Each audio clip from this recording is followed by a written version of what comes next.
Some companies saw the ESG change come, and they saw it well before it became mandated.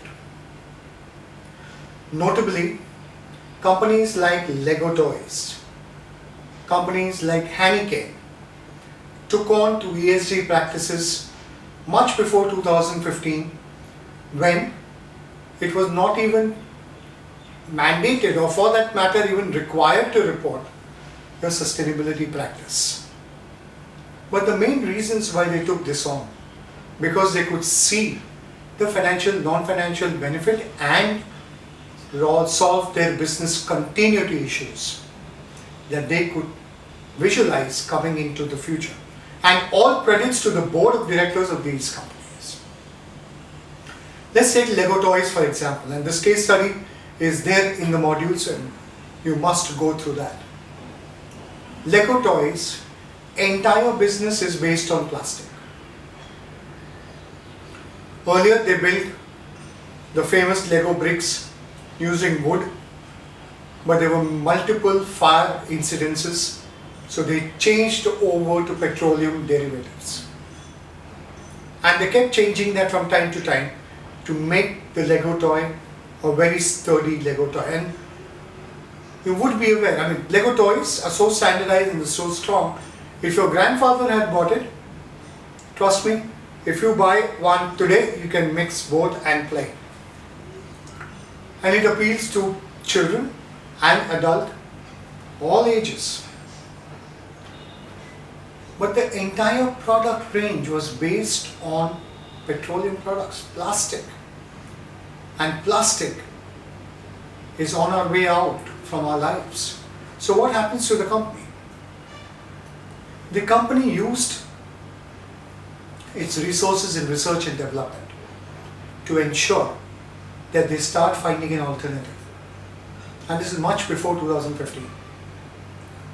This company focused on finding an alternative. They still don't have the ideal alternative, but they are definitely inching towards it.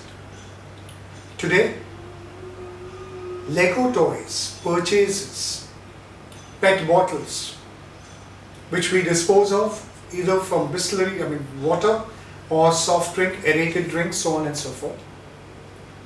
A 1 liter PET bottle builds around 10 Lego toys, Lego bricks. They have been able to use recycled products into their manufacturing, thereby reducing the consumption of petroleum. A good step forward, but not adequate enough, and the company is aware of it and is continuously working towards making their toys more eco-friendlier. There are many other initiatives that the company has taken on social and governance aspect. Very few would know this. 20% of the impact or the results from ESG practices constitutes the performance criteria for the CEO of the company. Even operations and P&L constitutes the same percentage. They have given equal weightage and importance to all aspects. And that's how they are building, and they have built a very strong, sustainable business. Heineken, for example, and there's a video that we have attached in the reference section. You must see that. The effectiveness of their sustainability report communication and the practices that they are doing is out of the blue. Fantastic work.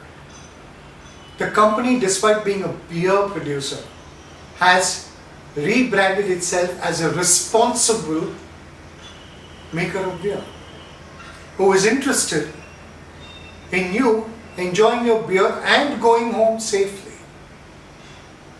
At the same time, it talks about how those 10,000 farmers in Africa working close to nature is being supported by the company and by the produce. thereby bringing prosperity to the community, goes hand in hand with reduced water consumption, increased use of renewable energy, and even better, a classical example of circular economy.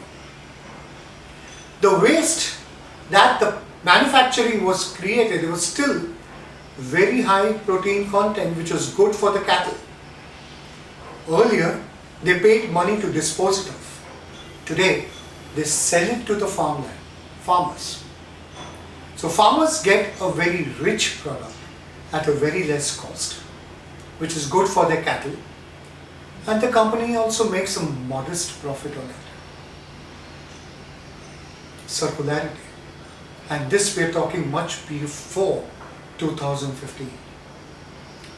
The video is attached to the module. It is something that you should look at. I enjoyed it as much, and I'm sure you will enjoy it as well.